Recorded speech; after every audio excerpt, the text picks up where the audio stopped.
Hey, it's Dr. Marissa Lee Naismith here, and I'm so honored to be sharing today's interview round episode with you. Listen, and you will be inspired by amazing healthcare practitioners, voice teachers, and music industry professionals who will share their stories, knowledge, and experiences within their specialized fields to help you live your best life every day. As singers, our whole body is our instrument, and our instrument echoes how we feel physically, mentally, and emotionally. So don't wait any longer. Take charge and optimize your instrument now. Remember that to sing is more than just learning about how to use the voice. It's about a voice and beyond. So without further ado, let's go to today's episode.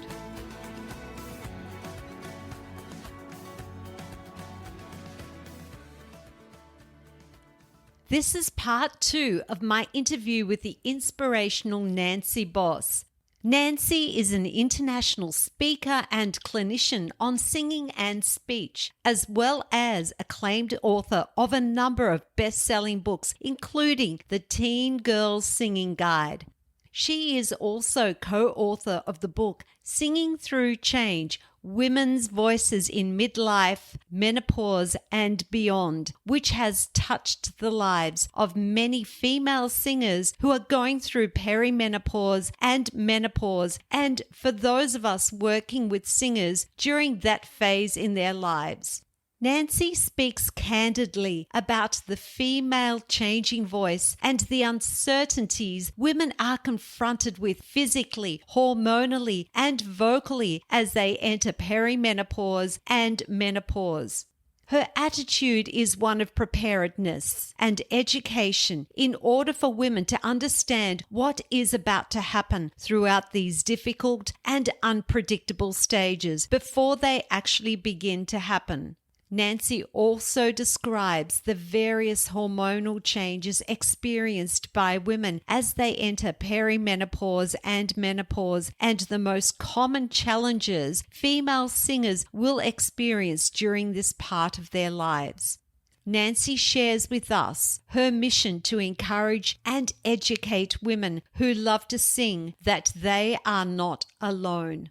Without further ado, let's go to today's episode.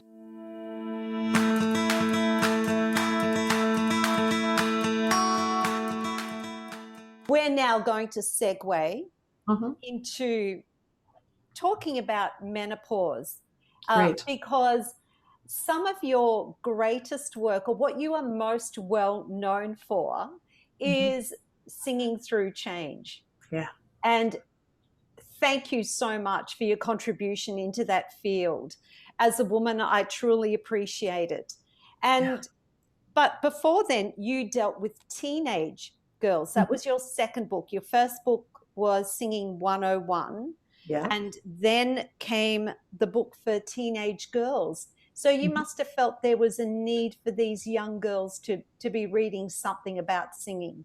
Absolutely. If you've taught hundreds of teenage girls like I have, you realize they're mostly asking the same questions year after year after year. And it's questions based on insecurity and not knowing where they belong or their personality type. Just because Meredith wants to be the lead in the musical, should you also want to be the lead? Well, maybe not. Maybe that you've got a different reason for why you sing. So the Teen Girl Singing Guide takes 4 typical personality types based on loosely on the Myers-Briggs personality. And they walk through, what about contests? Should you be singing in idol contests? Should you want to do that? Should you be a music major in college? Should you learn how to play piano first? Or maybe that's what you actually want to do and you're just saying, at any rate, it just walks the girl through this whole psychology trip of, I'm a singer, now what? Yeah. So the Teen Girl Singing Guide was a way for me to give all of the answers that I'd given over the decades to hundreds and hundreds of teenagers in one book. And was it also some of the answers you may have wanted to hear when you were a teenager? There is a whole section on performance anxiety that I did not write. I hired, or not hired, I asked, and she gave. Diana Allen is a peak performance coach. There's actually two women in the United States named Diana Allen that are peak performance coaches. Really? Yeah, isn't that weird? You wouldn't want to get the wrong one. Actually, they're both fabulous. They're both fabulous. But the one that I asked is our age, not younger. And she wrote a brilliant chapter about performance anxiety geared specifically at these girls. Yes. Yeah. And then we come to your third book, Singing Through Change. And what was the inspiration for that book? Was it your own experiences or the women that were around you? Yeah, I have two co-authors in Singing Through Change. And the first time that we met, this is what we discussed. Why are we writing this book? So my co-author, Kate Fraser-Neely, has had multiple surgeries. She's had a very challenging physical life. There was no information available to her about the menopausal journey or how it might impact the surgeries or even why she was having them. And in the process, her body started to shut down and her voice started to shut down. And she was mad. She was so angry that this happened to her and that ignorant doctors, both medical doctors and naturopaths and woo-woo doctors, were giving sometimes terrible advice that made her even worse or making big mistakes. So she was really just angry and she wanted to get that in the book. Yes.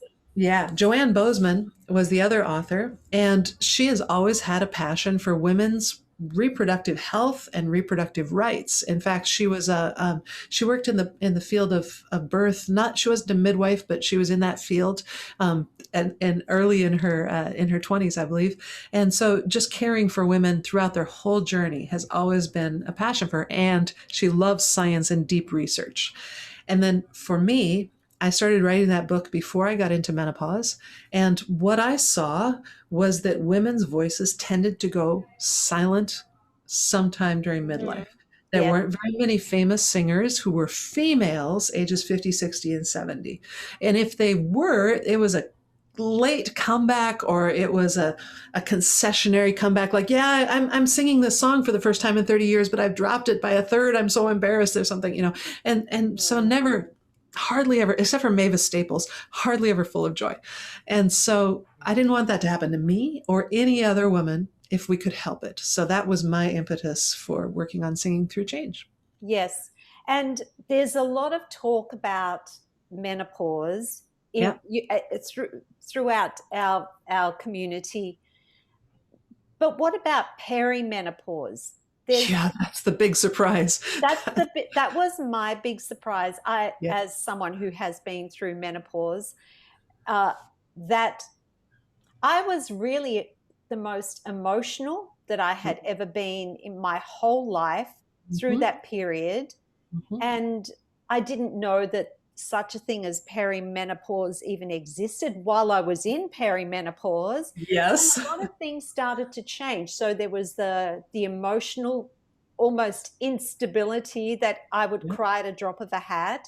Yes. And there was also, my voice did start to make some changes. And we talked about this and we talked about the possibility that some of the intonation issues that I was having at that stage was from there. So what happens to a woman when she's going through perimenopause, and what are the changes that impact the voice? Okay, let's do this. The big picture of perimenopause is that it happens for some women just 2 or 3 years before they hit menopause.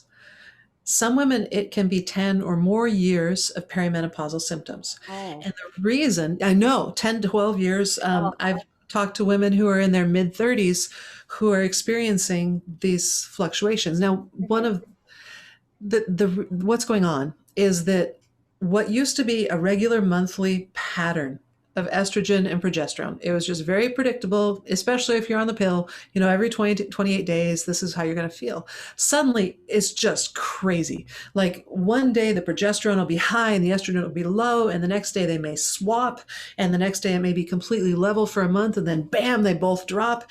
And there's no way for you to know what you're going to go through the very next day or what you went through the day before. Yes. And Yeah. So it messes with our heads. It can Yes. give us a lot of sleep problems, and sleep problems can cause brain fog, and sleep problems can cause appetite problems, right? We eat more sweets and sugar when we've not had enough sleep. We start putting on weight. It causes our bodies to maybe be overfilled with fluid, which makes us Yeah. not want to work out, right? We're Yeah. puffy. I don't want to go running. I weigh an extra 5 pounds, And so it's just messes with us totally. Yeah. But not only are women not talking about it, there is no doctor that specializes in perimenopause. There is no medical expert to Really? talk to. Yeah, so in the United States, we have OBGYNs. That means obstetrician gynecologist. Is that what you have there too? Yes, we do. Yep. Yes. So the obstetrician is a specialist in helping women have babies. Yes. And the gynecologist is a specialist in female reproductive health. Nobody is a specialist in female reproductive death. when our ovaries and our uterus are saying we're done, nobody specializes in that unless they've decided as an individual to take extra courses to learn about it. And so you have gynecologists all over the world giving uninformed advice and not realizing that a woman who's 33 could be in perimenopause, a woman who's 27 could be in perimenopause, and a woman who's 48 might be done already, and they just don't even ask. They don't even think about it. Or they might say, as in my case, well, yeah, this is perimenopause. It'll be fine. It'll be over in a couple of years. Wow. That doesn't help. That doesn't help a bit. No. And no, it might not be a couple of years. It might be 10 or 12 years. So for me, in my 40s, I was very ego driven, that I wanted to think I was younger than I was, right? I was 45. Somebody said I seemed like I was 38. I was like, wait, well, yes, of course I am. We get that. And totally, I was denying my age. My older sister didn't hit menopause until she was 56. So say when I was 45, I'm like, holy cow, that's a whole decade before I even have to think about it, which is completely wrong, because at 45, I was smack dab in the middle of it.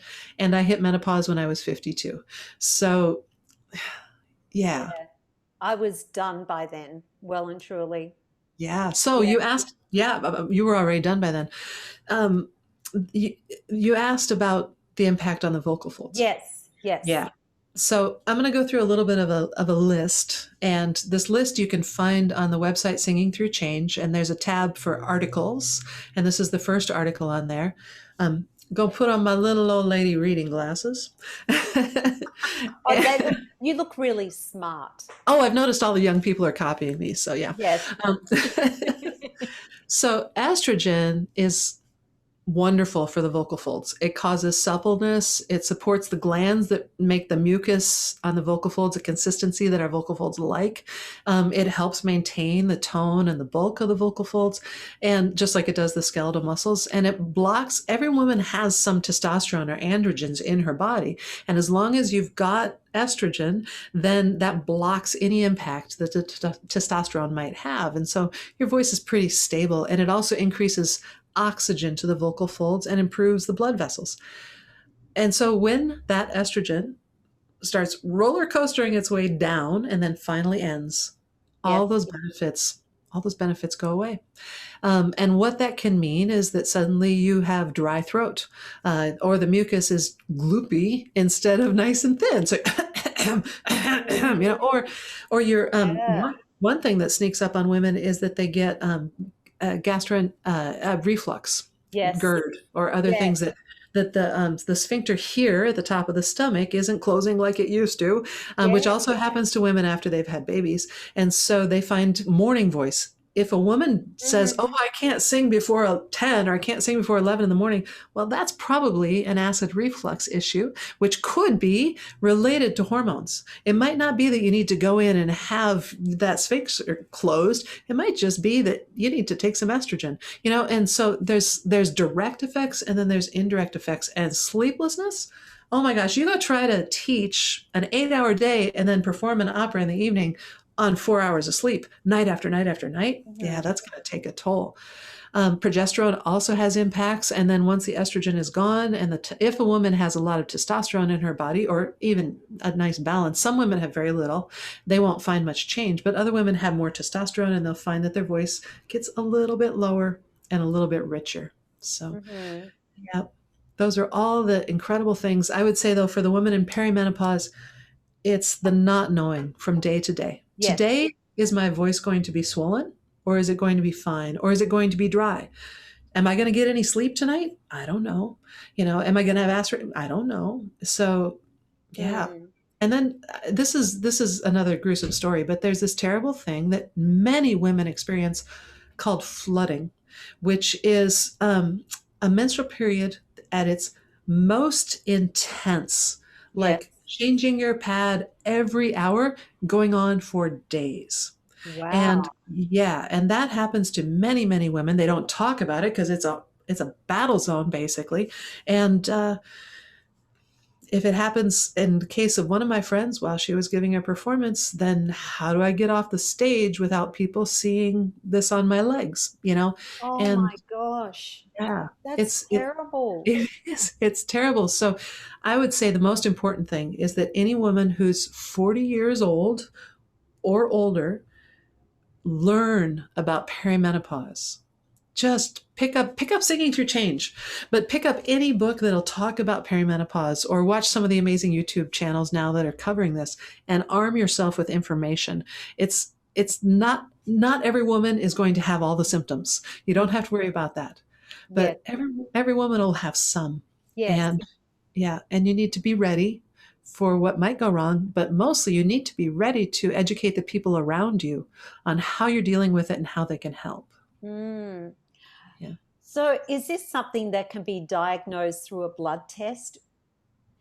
Yeah, there is. If you get your hormones checked regularly, then a pattern can start to show up.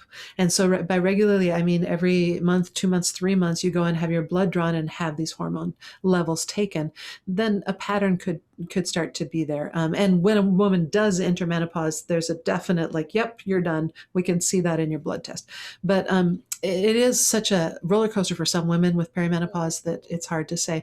If you're a person who gets migraines during perimenopause, that might be a very good thing to be able to predict and to know if a hormone treatment will help you, get through that problem. Yes. And some of those symptoms that you were talking about, they could be attributed to other factors. Absolutely. So women may ignore them. For example, reflux. Well, that's common within our teaching community, within the singing community. And then when it comes to being teary and emotional, there could be other things that are going on in our lives, as that was happening with me. And then lack of sleep, if we're in overwhelm because we're busy. So it can be hard to self-diagnose based on those things, isn't it? Let me give an example of a typical 45-year-old. Alison Crockett, she spoke at the at the Celebrate Singing conference. I believe she's around 45. I don't think I've asked her. She's a single mother with a career as a professor and a career as a recording artist. Oh my. And her older mother is nearby and needs rides places. And so she's sandwich generation with two careers and perimenopause all at the same time. Now, she could have depression. I don't know if she does, but she could have depression because she's not getting enough sleep, because she's got a poor diet, because she has a hormone imbalance, or maybe it's a mental depression that will be treated best with depression drugs. Impossible to know, but important to not ignore that it could be hormones. And most of the time by psychologists and medical doctors, perimenopause is not called out as the cause of chronic pain issues, GERD, depression, other things like that. And perimenopause needs to be considered. Yes. Well, I didn't know about the GERD and So then we start going through menopause. We transition into menopause. And I understand that everybody's experience is different. We're all very unique. When it comes to issues such as body shape, weight, lifestyle, do they impact on how we go through menopause, through that journey? My understanding is, and this is not my area of expertise, but my understanding is that a recent research study came out that said that women who are heavier have a harder time with the hormone fluctuations through menopause. Yeah. So being lean and fit and having a very clean diet seems to really pay off through that transition. Yeah. But if you're in that sandwich generation with two jobs and two kids, who's got time to be lean and fit and eat salads all the time? Yes. Well, I am lean and I am fit, and I lead quite a good lifestyle other than some alcohol intake. And my weakness is fries and corn chips. But salt. Yes, but other than that, I have a pretty good lifestyle, and I take good care of myself. And I didn't realize that I'd been through menopause. In all honesty, it was about a year later that I realized I hadn't had a period for a year. I love it. I thought, huh, it. Okay. That's it. Looks like I've gone through it. I don't know what all the hype was about. Yeah, I would say from what I've been hearing, the hype is about perimenopause. That for most women, the actual menopause, like whatever. Now, I want to tell my own story though about my voice and menopause. Yes. My voice during my 40s. So I hit menopause at about 52, and by about, I mean, like, I think I went 7 months without a period and then I got one. So that means you have to start the clock over again. It's stupid. It's stupid. So at any rate, in my 40s, there were times, and you had alluded to this earlier, when I felt like I couldn't harmonize anymore. Like I couldn't find the chord in the music that I was hearing. I couldn't figure out what part I was supposed to sing. And heaven forbid that it was a really hard harmony. There wasn't a chance I was going to get it. And I felt like an idiot. I felt like a fraud. Like, have I been a bad singer all along? Have I been faking it? Yes, I've been faking it. Oh, that young 16-year-old over there is actually way better singer than I am. And I've only been doing it for 40 years. And it turns out that is a common story for women in perimenopause, that they go through a time when they struggle with matching pitch, or they are chronically flat, or just comes and goes, I should say. That's basically the two. They're either chronically flat or they have trouble finding the harmonies, and it'll go on for a month or two or a year, and then it goes away. And I got to say, we have no idea. We have no idea what's going on there. We are the first ones to really document that this is happening on a massive scale. Yes. Nobody admits it, right? And so there we go. That's the big question mark. But the other thing with my voice, besides doing this harmony problem, was that in the summer, in August, I received the oratorio that I was going to be singing for Christmas over a small orchestra with a choir. And I was preparing for it. My voice was doing great. I had never sung better. Like, this is the voice I had always wished for. I think I was 50 years old. And it's like, holy cow, this is what this was classical, right? And it's just, filling up the church with sound. And my conductor was, of course, thrilled. By October, my voice started to decline. By November, my breath capacity had reduced to the point that I had to breathe. I probably had to breathe 10% more often. I wasn't as loud. I could no longer project over the pit orchestra. And thankfully, I was writing the book. And so I knew, this is hormones, because my technique hadn't changed, my food hadn't changed, nothing had changed. Just my voice was getting smaller. And so I told my very gracious director, he said, no problem, we got you. That's that encouragement, right? Not judgment, but encouragement. And so then I had a little microphone that was about 4 feet in front of me, and that projected my sound to the audience over the orchestra. And I felt no shame because I had been graciously received by my conductor, and I knew that this was an estrogen issue because I had not had my period for 4 months. So my voice fell off a cliff, just bam. It went from spectacular to she wouldn't get the solo. Nobody give her the solo, right? Just like that. And that was Christmas time. So that was December. And within 4 weeks, then I made it into a gynecologist who prescribed hormone therapy for me. And within a week of taking the hormone therapy, my glorious, who even deserves this voice, was back. Really? And Yeah, that's all it took for me. So I'm as far as I'm concerned, I'm a lifer for hormone therapy. I don't want to go Really? off. Yeah, but Okay.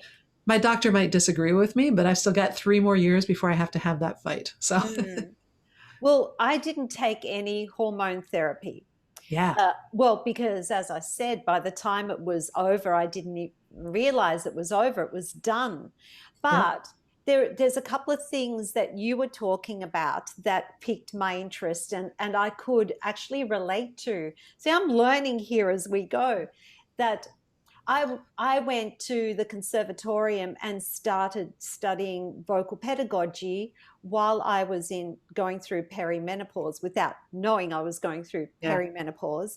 And I'll never forget, bless Dr. Irene Bartlett Ah, was my singing teacher, and we had to do performance. And I'd had a career that had lasted, like I was probably into my third decade of my performance career. And I'd yeah. paid off a house. I'd put my child through private school education. Like I Killing had it. yeah, I was gigging. I mean, at one stage, 11 gigs a week, and I was firing. So then I turn up at the con, and we, the first time I sang for Irene, she said, "Your intonation is flat." Mm. And I'll never forget it. And my That immediate must have seemed ridiculous. Like, did yes, absolutely. and you're a fighter, so you'd be like, no, it's Yeah. not. No, Yeah. and I thought, no, but I actually went into a little bit of an imposter syndrome. And for a Right? moment I thought, We what have blame I ourselves. Yeah. yeah, I thought I've been singing in front of all these audiences. I've never been pitch corrected in a recording studio. I've been told by all the musicians I ever worked with that my pitch was perfect. Why is it that and so then I started to become full of tensions, and I was really uptight in every lesson because I thought that I was a bad singer. So then it gets And it worse and really worse and knocked, worse. Yeah. it really knocked my confidence. And that was not Irene's fault. She was telling me the truth. Yeah. And so that was one thing, was the intonation. But then you talked about vocal fatigue, Yeah. and that was a thing. I went from being able to do 5 gigs a week, 4 to 5 hour calls, a lot of them solo gigs, Wow. to struggling through a 4 hour solo call. That's a huge drop. That's Wow. yes. And then you talked about the breath capacity, and I find that now. Yeah. Yeah. Yep. And I didn't know that was a thing. Doesn't it make you mad? I don't know if I want to cry or I want to yell, but Yes. ah, Why don't yeah. we know this stuff? Like, Why don't we know this stuff? thank goodness you're doing this work. You're Yeah. going to save a lot of women That's because our goal. Yeah. the thing is, it's not just it's not just the physical things that we're going through, but this stuff messes with our heads. It does. And a lot of women experience brain fog. That seems to be really common. So Oh if yeah. you're a professional musician and you've got to memorize your show, and you don't want to have an iPad in front of you, right, during your show, I but you've couldn't got remember brain fog. lyrics. Yeah, can't remember. That's There's the maybe other thing. yes. Oh, sorry. Oh my There's another one. gosh. Yeah, That is the list. another one. Yep. Not And your then fault. no, Not your and then I was scared that I would forget lyrics. So I always had a lyric sheet just to the side, just in case. just in case. Yeah. Oh my gosh. Where were Yeah. you 15 years ago? Oh, In denial. I was completely in denial. yes. And the other interesting thing, and I'm just talking about me here because if I Yeah. can relate to your stories, I'm hoping that other women can relate to mine. The And stories. you may be Yes. able to put some of these pieces together. Was that I sang in M1. I had Yeah. a very strong belt voice. Mhm. I used to, because I belted from the time You I was were, a yeah, kid. you're a The kick-ass only rock time, singer. it was the only time I could be loud as a Mm-hmm. kid, was to belt. So it came from a primal need to Yes. to use my voice and to be heard. So I've always, yeah, so I've been a belter, done it really comfortably my whole life. I could belt to an E5 really easily. And now I find I fatigue Mm. in that Yep. register. Yeah. And I started, when I did go to the con, I started to learn to access my M2. Now I Hmm. find I can sing in M2, and I've gained a whole, at least another octave in M2, but I don't fatigue in that register. So what's that about? Is that a Yeah. hormonal thing? Yes. The first thing that pops into my mind is that, okay, Yes. this blew my mind. Mucus and saliva are two different things. I Yes. kind of always thought they were the same thing, but we have Oh, mucus okay. glands and we have saliva glands, right? Saliva glands are in the mouth, mucus is in the throat. If you've got women with who the doctors realize that dry mouth, just this tremendously terrible dry Sahara desert mouth, is a menopausal symptom, but we don't feel dry throat as much, right? So if No. the mucus glands definitely produce thicker mucus and less of it as we age. And that's one of the results of the estrogen dropping off. And so you literally don't have enough or the same kind of lubrication on your vocal folds that you had before. So therefore, your vocal folds are working harder and stressing themselves more because Ah, they don't have the grease that they need, right?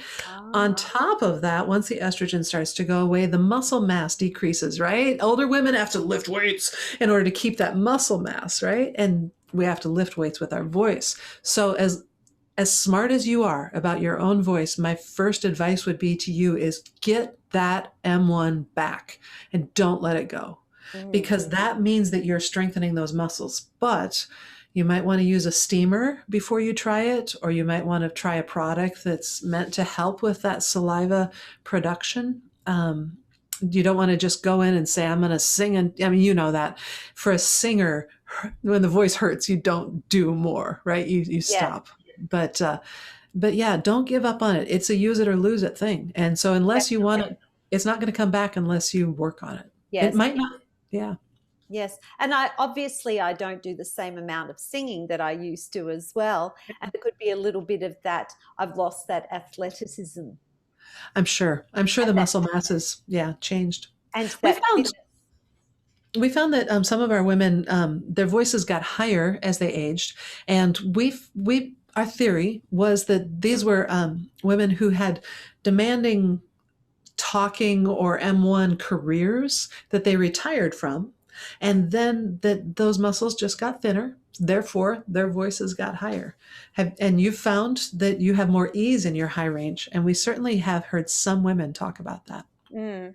I'm going to be having classical lessons soon as part of, I'm going to be someone's guinea pig in their PhD Okay. research. So I'm really interested to see how that's going to go. I'm very excited about it. I've never had a classical lesson my whole Good. life. Good. I'm sure it'll be cool. You're going to It learn your will be. body in new ways. Yeah. Oh, yes. Now, another thing that you touched upon was weight gain. Yeah. And there was someone on the news the other day who was talking about weight gain through menopause. Mhm. And she was saying it was not a direct hormonal thing. It Mm. was something that happened indirectly because of some of the changes that we go through. For example, so if we're tired or we're highly emotional, that we tend to eat more comfort food, that we don't. Or comfort wine. Yes, yes. Yeah. Well, they actually said that alcohol was one of the worst things that we could have. Yeah. And so, what's your thoughts on that? Do you think that it is a hormonal thing that causes weight gain, or is everyone different? And It's very much like what we were talking about with if someone has depression. Do they have depression because of sleep or a diet or hormones, or is it metabolism, or what is it? It's very much the same thing with weight gain. You know, there's definitely a genetic tendency. Some families of women, you can see that no matter what, they are going to grow. And some women genetically clearly are going to stay lean. It doesn't matter what they eat. They can eat spaghetti every meal and they're going to stay lean. So there is a genetic component. And there is a sleep component, and there is a quality of life component. Can you take the time to eat healthy? But also, there is a hormone component, because if that estrogen is impacting the vocal folds the way that I've talked about, then isn't it impacting the whole body? We have estrogen receptors in every organ of the body, including our ears, our eyes, our nose, and our guts. And so when that estrogen goes away and the progesterone is wobbling, yeah, it's going to change everything. Yes. So, do you know of anybody that has been through menopause and their voice has not been impacted at all? I know women who've said that, but I don't have any proof. Okay. So they Yes. could be lying. They could be unaware. They could, yes. Well, there's a lot of people that live life unaware. Right. For So, instance, if you're a Loretta Swit or somebody who's just always sung in M1, the lower part of the voice, mhm. you wouldn't notice if you lost your C6, right? Because you never knew you had it. And so, True. yeah. So there's a lot of women who just won't know if their voice has Yeah. changed. Yeah. So, is there anything else that you feel that women should know about? Because we're going to move on to something else. But in wrapping this up, is there any other message that you would like to share with women on this Yeah. topic? Absolutely. You're not wrong. You didn't do anything wrong. You haven't suddenly become a bad singer. There's answers out there, and it's worth looking into. And start looking into it in your late 30s and early 40s before the problems start to hit. Yes. And also, too, people stop shaming. Yes. Oh, stop shaming each other. Exactly, Absolutely. Mhm. exactly. And our community is so guilty of that. Not Yes. everybody in our singing voice community, but we are very, very shaming as One a of community. one of the women in the book, she said that when she was a younger singer, she would say, or she would think in her head, oh, that woman is awful. Somebody should give her the hook, pull her off the stage. And she was ungenerous, so that when she was in her 60s and 70s, she stopped singing because she didn't want to be the woman that should be given a hook. Thankfully, No. her daughter was a choral director and invited her mom to come on the choir tour. And so her mom started taking voice lessons, and she found that her voice had changed quite a bit, that she was no longer a lyric soprano, that she was now a mezzo soprano, and she could sing torch songs like never before. And so she found a great voice, but it wasn't the same voice. Yes. And actually, that's the biggest takeaway. We're all changing. We change. And Hmm. so the person who thinks that because I was this when I was 18 or 20, somebody told me I was this, we're going to change. It's going to be different. Yes. And so, what are you up to now? So, you've Ah, written the book, and I know that you still continue to talk about the book, and you're still absolutely. working with women going through menopause, sharing the message. But is there a new project that you're working on now? Absolutely. Thank you for asking. I'm working with my sister, Kathy, and she and I have released a new division of my company called Celebrate Singing. And Celebrate Singing started with a conference based on the book in April that was attended internationally. There were people there from New Zealand to Poland, and they were all learning what we were just talking about, right? And it was Yes. so exciting. And so we've turned that into an entire division of the company where we have monthly events, in-person retreats, virtual conferences, and we just want to serve these women and help them find their voice and their joy in singing, whether that's in a small a cappella choir or church choir or a professional career. We want people to sing and use their voices. So that's what Celebrate Singing is all about. So my world just got bigger because now we're talking to everyone in the world who sings. Yes, and that's where we can thank COVID, because we did Yes. find all these new ways of reaching people through Zoom and through all Yep. these different platforms that we probably never thought of before. Mm, We've learned that we can do everything virtually. So yep. with your program, it does incorporate singing, and it incorporates helping women find their voice. Yep. We'll be talking with medical professionals. We'll be talking with singers.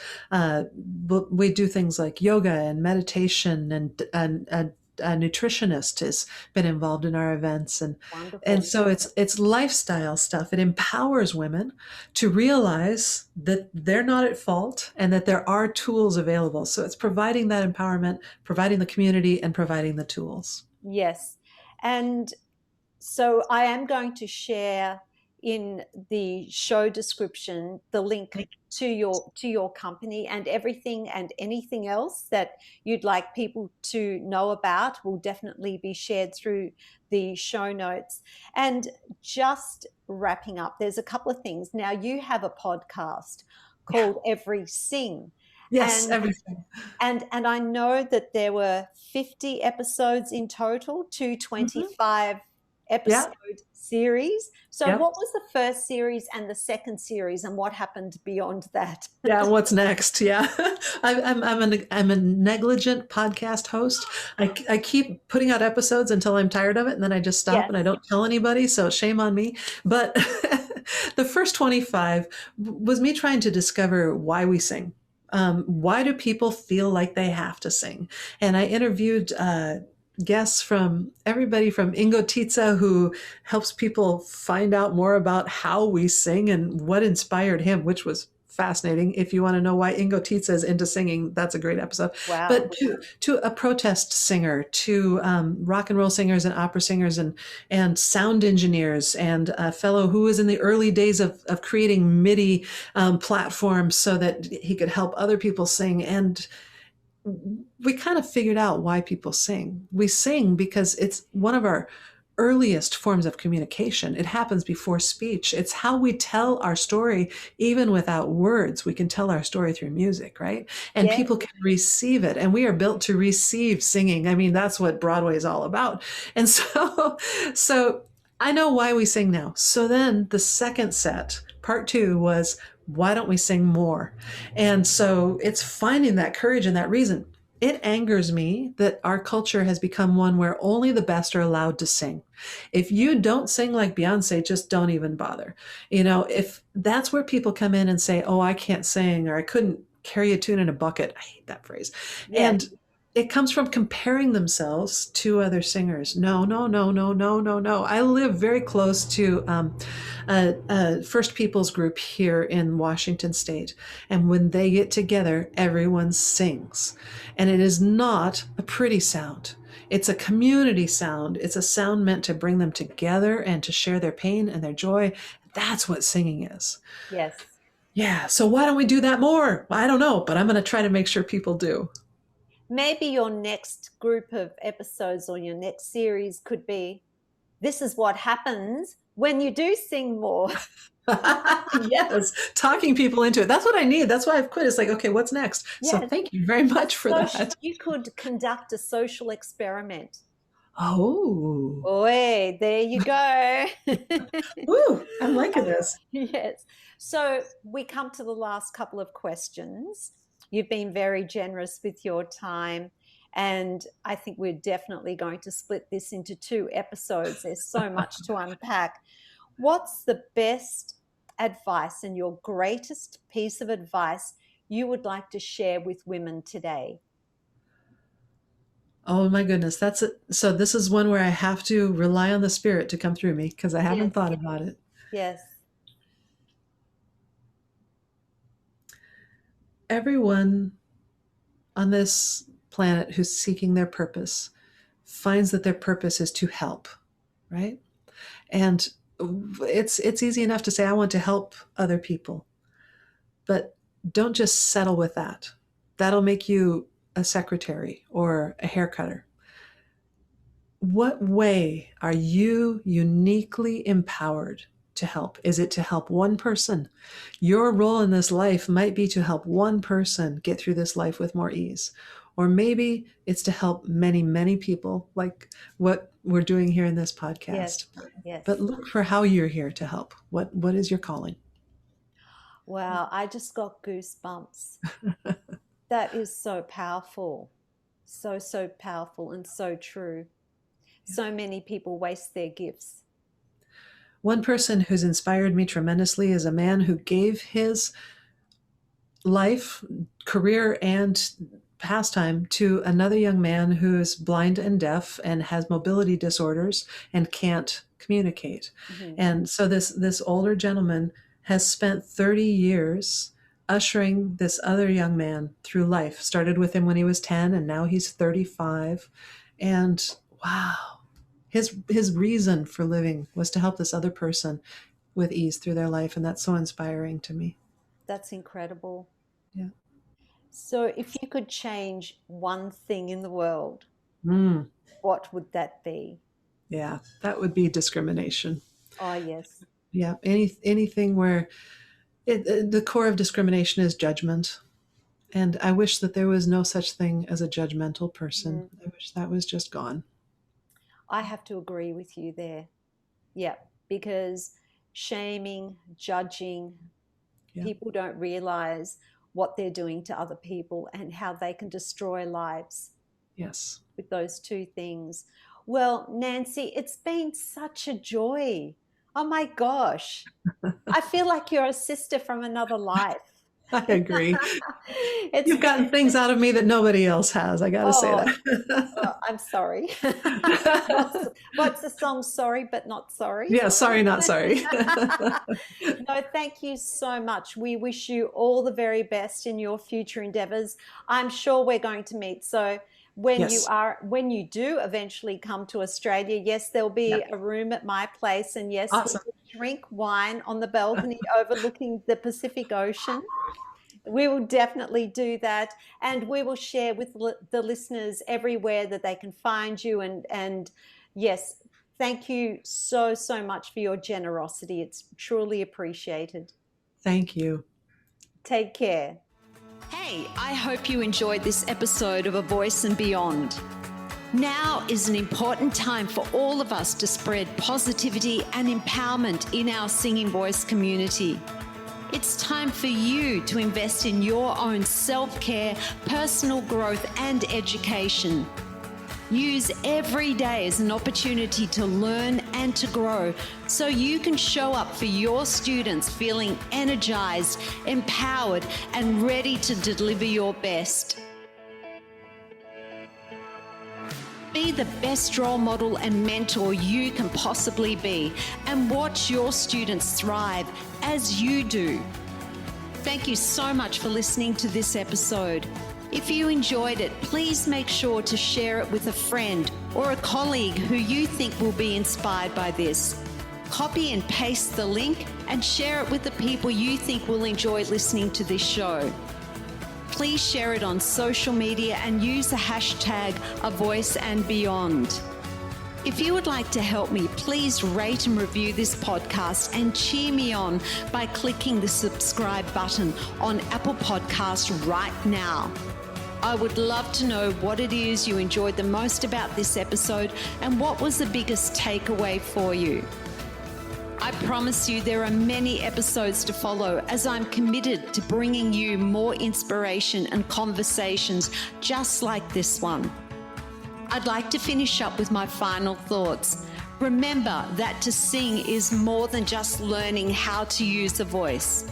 As singers, our whole body is the instrument, and our bodies echo what we feel physically, mentally, and emotionally. So singing is not just about the voice. It's about a voice and beyond. Please take care of yourself, and I look forward to your company next time.